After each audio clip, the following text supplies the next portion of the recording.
Hi, everyone. Welcome to the Transgender Show. My name is Emily. I'm your host. My guest tonight is Mira. Mira is a pilot and research technician. In her free time, she builds and flies custom drones, as well as supporting fellow trans individuals both on the Twitch community and in real life. Everyone, welcome to the show. Mira, thank you so much for coming. My pleasure. Get to be on number 13. Lucky number 13. So, Mira, your history. When did you first realize you were different? What were the clues to you that being born male was not right? Yeah, probably goes back to I don't know, it's probably a similar story to a lot of people, but yeah, going back to when you're a kid, but probably just kind of like cross-dressing in secret or when everybody was not home. I was very good though, never got caught, so. When did you first realize you were trans and identify that is what it was? Getting to college, being on my own, that was kind of the key thing that leads to thinking about yourself more because it's just you and you realize what you want and what you desire. But the second thing I think it kind of stuck off my line of questioning was one of my childhood friends from high school. He came out to me as bi. I think that was in 2017, so a few years ago. But he came out to me then, so this kind of kicked off a chain of events, or not really chain of events, I guess more snowball effect of me just kind of questioning everything about myself and thinking about things. Okay. But also that kind of led me to think about what LGBT actually is, because I think I didn't really put much thought into what that is or why people are like this. But especially kind of just growing up in that rural environment, you're sheltered from, I think before I cut off or something, I was saying I didn't know what a trans person was until maybe only a few years ago.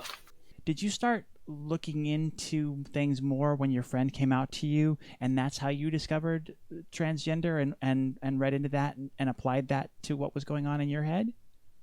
I don't know exactly if that's kind of how it went. I think it more led to me, kind of like I said, where I just thought about who I am as a person and what feels right for me. So I don't know, just going through and questioning everything about the religion I was raised up with is one example, and then is this kind of identity, who are you attracted to, who are you basically.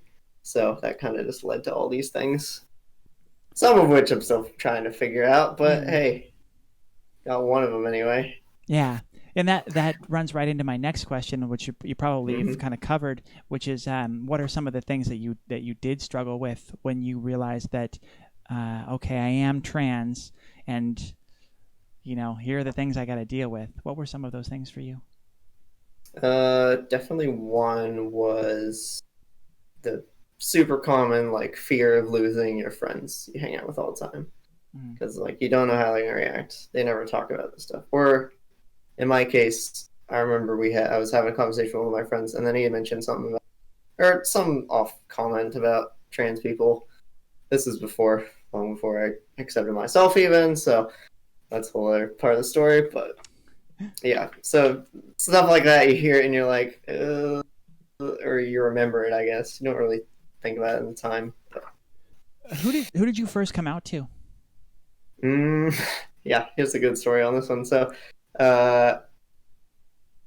it kind of ties into a lot of things, so I'll try to make this easily. But it was basically my dad. I came out of my dad first, but it was kind of a not consensual coming out. I didn't expect to come out right then, and it just kind of happened. I talked to my dad once. I was like, "Hey, I'm not." I was I thought about finding a therapist or something. I think I had kind of come out to myself already before this point. So I was like, "Hey, I just wanted to find a therapist that was gender affirming and everything." I didn't tell him that, obviously. I just said, "Hey, can I get a therapist or something? I might see a therapist or something." He's like, "Yeah, sure. I'll help you out." And I was like, "Okay, cool." And then jump a few months prior, I was still on their insurance at the time. So what happened was my therapist didn't diagnose it as dysphoria to kind of hide it, I guess. She put it as a second characteristic to anxiety or something, I guess. So that was kind of smart of her. But the problem was her name still showed up on the insurance bill or something. So my dad ended up taking that, looking it up. So one of the main things she did was help LGBT people, so he kind of put things together there. So he thought he was either trans or gay or something. So jokes on him, both. So, of the people you've come out to, who was the hardest? Was it your dad? I don't know if anybody's really that hard. This is mostly, I think the only hard one was maybe telling my best friend, because like I wanted to tell him for so long, but I was always afraid of this is not the right moment to do it.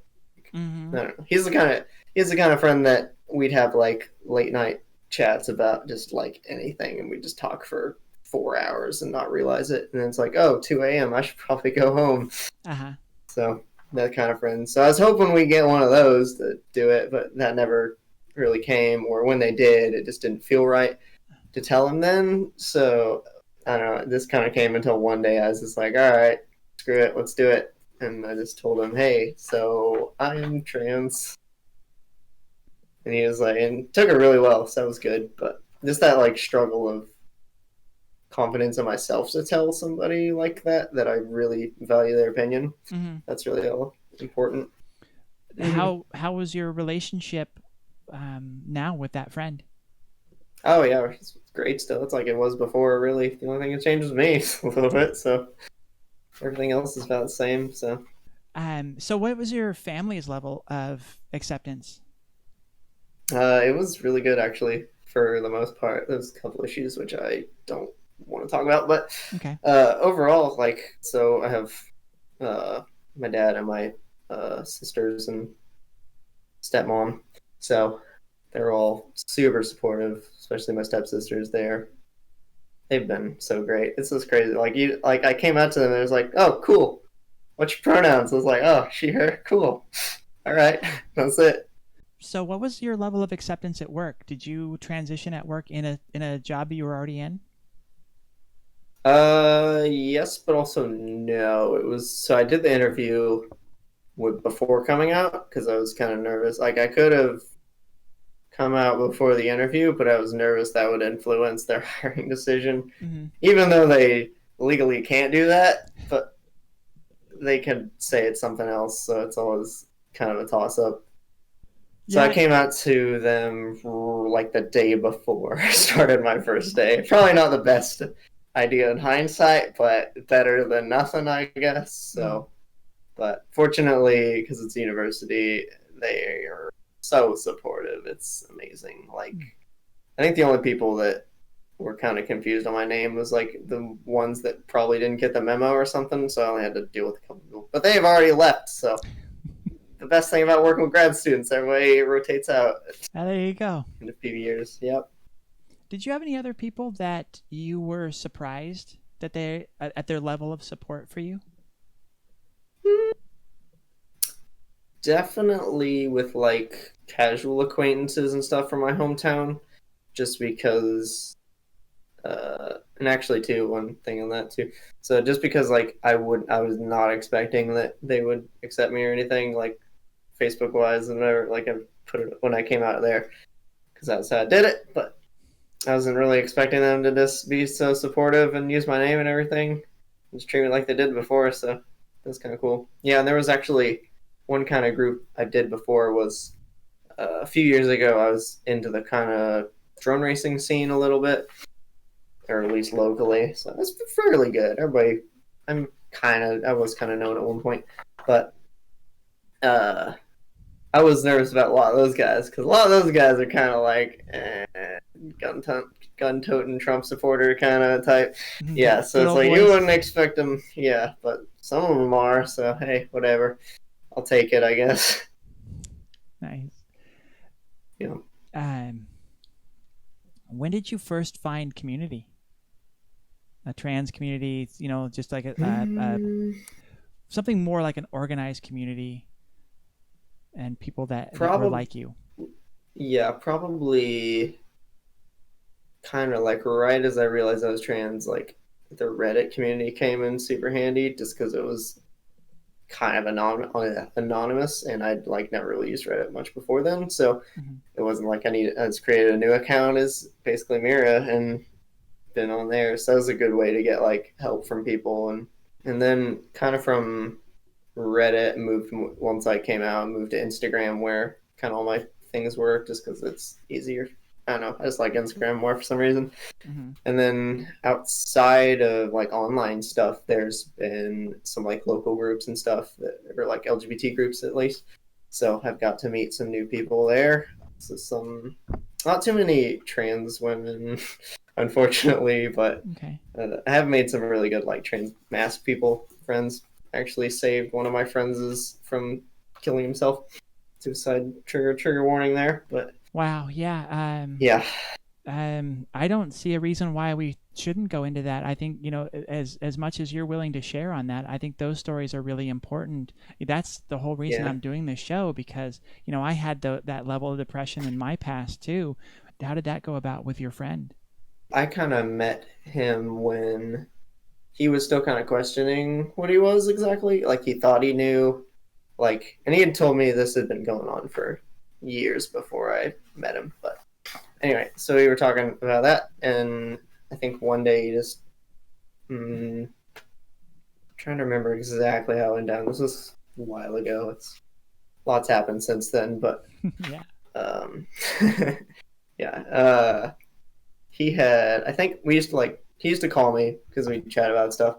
So he ended up calling me once, just kind of like in tears, like, I don't know what I'm doing. And I was like, you gotta be yourself, man. And it's like, I don't know exactly. I think the details, I don't know, they're kind of fuzzy in my head, but something along because he didn't really have his accepting family or anything. Yeah, that makes it hard. But also because he had me to look at and see, hey, you came out and you're fine. I can do this. So that kind of helped him in a way. I don't know. So it's kind of more of an indirect thing, but I definitely helped talk him down from a few moments. Mm-hmm. Yeah, that's so tough to have those friends that are hurting and are experiencing that, especially since we've had a lot of those same fears and those anxieties. So, yeah. And I know that's why you say trigger warning, because it is triggering for a lot of people, because we've all experienced something similar to that. But it's great that you were able to be there for a friend, and I love those opportunities when we can do that. That was something I realized kind of early, was that not only for other trans people, but just cis people even, we all have things in our life that we hold ourselves back from. We feel like we can't do because it's a little out of the norm or we're not comfortable with it. And I kind of thought to myself early on that for those people, seeing me has got to be like, well, if that person can do that and just be out and open and fine and happy, then I should be able to do what I want. Yep, I was gonna mention that at some point too. Is like just the visibility side of it is like so important to me anyway, that I can see where it would just help other people just to know there's somebody like you with admittedly a little bit more masculine hobbies sometimes, but I guess it's gender neutral, whatever. But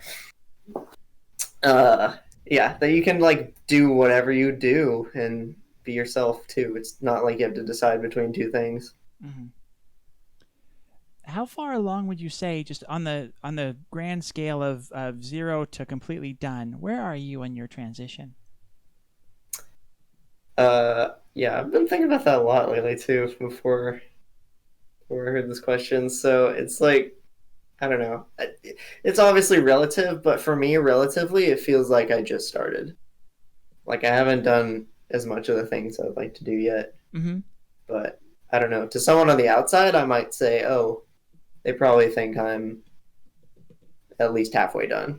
But yeah, it's all relative. It's however you define yourself. So for me, it feels like I've still just started. What's your next step?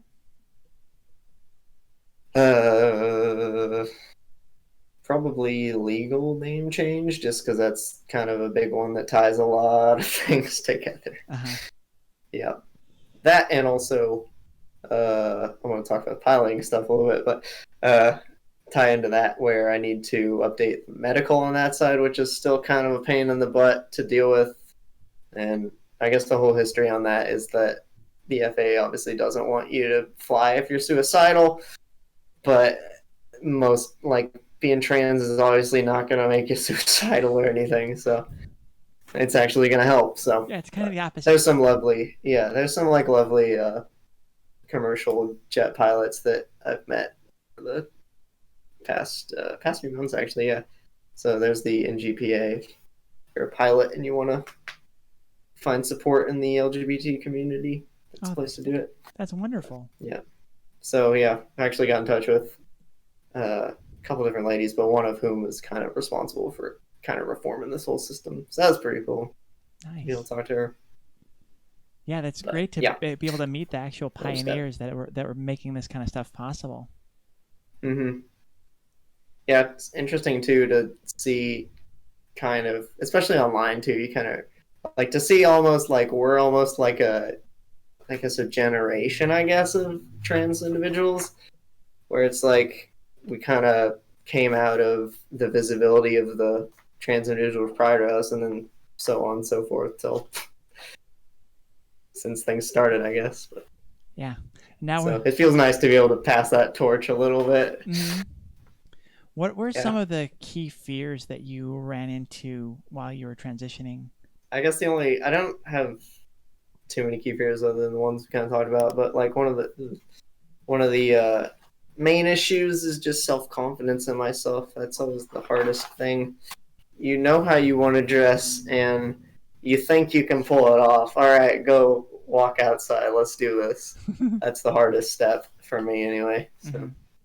I don't know. I was just always afraid of being kind of an outcast a little bit, but I don't know. That takes time and kind of practice. It definitely helps if you're hearing this and you're like, oh, that's like me. It's like, okay, definitely find a supportive friend or group of friends to go with. Mm-hmm. Helps so much. Yeah, did you find a group of girlfriends to go out and go shopping with? Unfortunately, no. I tried at one point, but fortunately, I have my loving girlfriend. She's been so supportive of helping me out, but she's only known me as Mira too. How far along are you on HRT? I am almost 14 months, actually. Okay. I think in September. Yeah. So you're at the point where you're starting to see some of the bigger changes? Yeah. Well, I feel like I've kind of passed that point already. It's definitely within 6 months. Everything kind of changed. Now it's more the long game, I guess. So it goes pretty quick at the start, and then it levels off, and then it starts up. It kind of goes off and on. So biggest change there is adjusting to my heightened emotional sensitivity. I mean, probably when most people think of that, they just think of, oh, you just get sad at everything. No, it's not just that. You get like extremes on other stuff. So like I found myself getting like really angry over the littlest thing, and sometimes I still kind of do. But and also like happy moments just feel happier, and it's crazy. It's like somebody took the sliders from like here and just like expanded it, and it's like, whoa. Sometimes I know where it's like, okay, I just need to take a break for a little bit or something. So you got to start with therapy right at the beginning. Are you still in therapy, and how has that helped you throughout your transition? Yeah, I still have a therapist. It definitely helped. It was nice to have that kind of opportunity to like dress up and go out a little bit, or wear more feminine things, I guess, in my case. So feel more comfortable in myself, and also help kind of build that confidence up in a little steps. That was one of the nice things about that. That was a place where you felt comfortable doing that, so you would go dressed as you? Mm-hmm. I mean, I definitely wasn't like super comfortable, because like I was still kind of that phase where it's like, all right, I'm not really gonna go anywhere else, just into there, back to the car, and then back home. That's it. But yeah, I remember those things, those few things that you kind of allow yourself to feel safe in. Okay, I can go here and I can do this. But like it's straight there and in and out and quick. No eye contact. Don't say anything. Yeah. What are the key aspects of life? What are the things that you do or that happen in your day-to-day life that make you feel valid as a woman? I wake up every morning like everyone, put a bra on, and then go to work as Mira. And it's great. Mm-hmm. But also, I guess one of the like things in my day to day that makes me feel super euphoric and kind of happy is this when people, without even asking, use my right name and preferred pronouns and all that stuff. That one's just, it's surprisingly for me, it just really makes my day. Even better too if I like go someplace where I'm not expecting it and I get passing ma'amed, that kind of thing. Especially starting out too. You go shopping and you find clothes that just fit you and you're like, yes, this is me. Hello. I look great. But yeah, that's like one thing too is thought of as since you're starting HRT, right? So like don't get too attached to the clothes that really fit you right now because it'll change and they won't fit you as well as they did early on. But some other clothes that didn't fit well will fit better. Kind of a trade-off, I guess. I don't know. I feel kind of saddened, but some of them I don't look as good as I used to. Do you feel dysphoric at times? Yeah, for sure. What brings that on these days? Usually for me, there's kind of one side of it I'm not going to talk about because it's definitely personal, but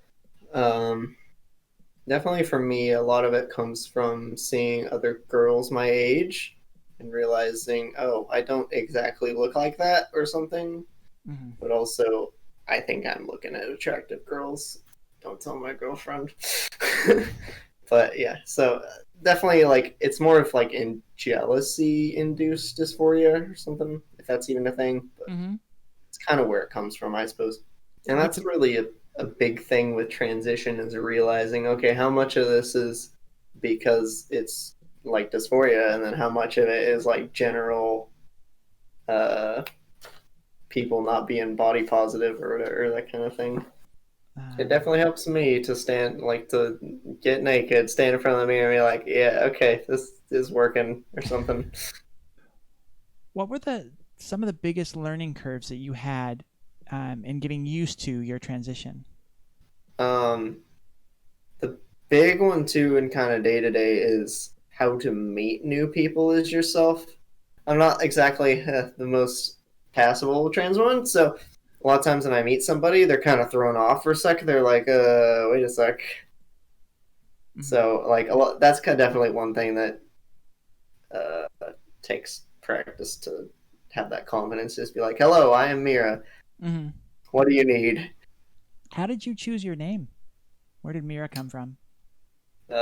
Starting out, dead name had started with M, so it's like, I kind of like my initials, so might as well keep those.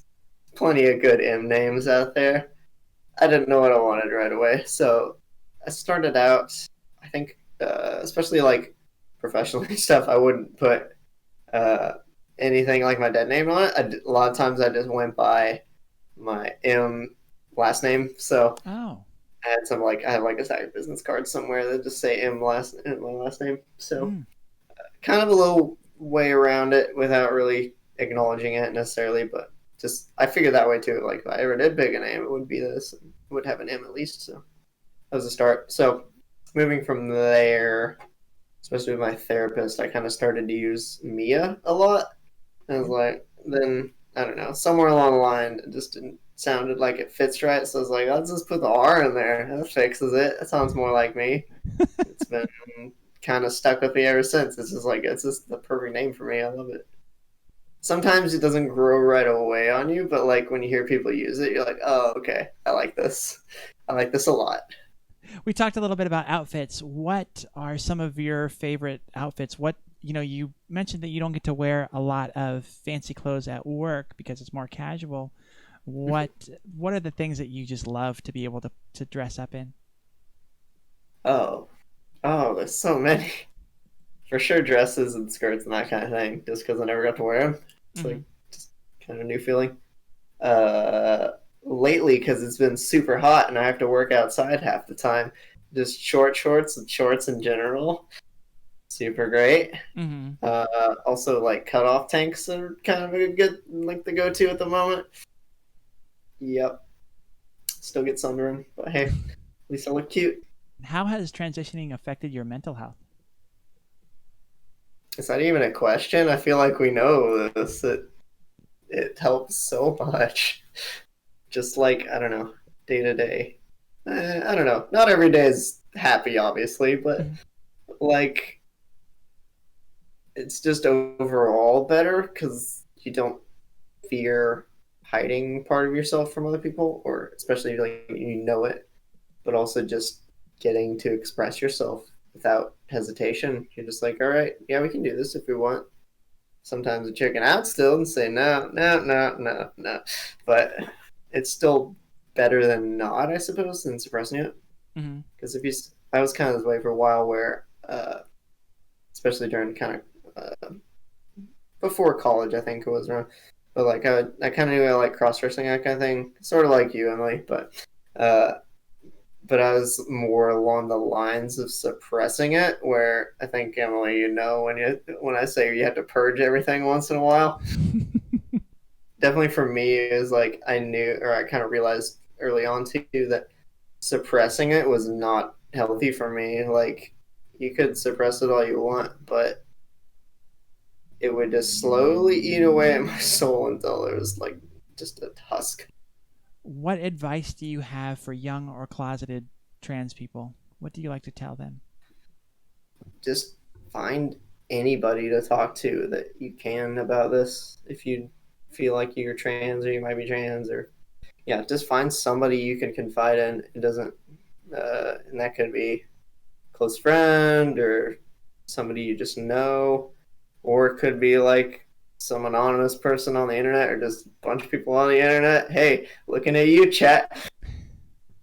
I think just I think we touched on this earlier, but like just because I grew up in kind of rural area without much visibility Mm-hmm. or not knowing I'm a trans person, it's super important for people in my position to be visible just because there's others like me, but they're kind of neglected because they live in kind of a sheltered environment, I guess.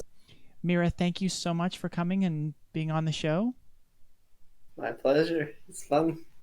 I'm glad you had a good time. Lucky number 13.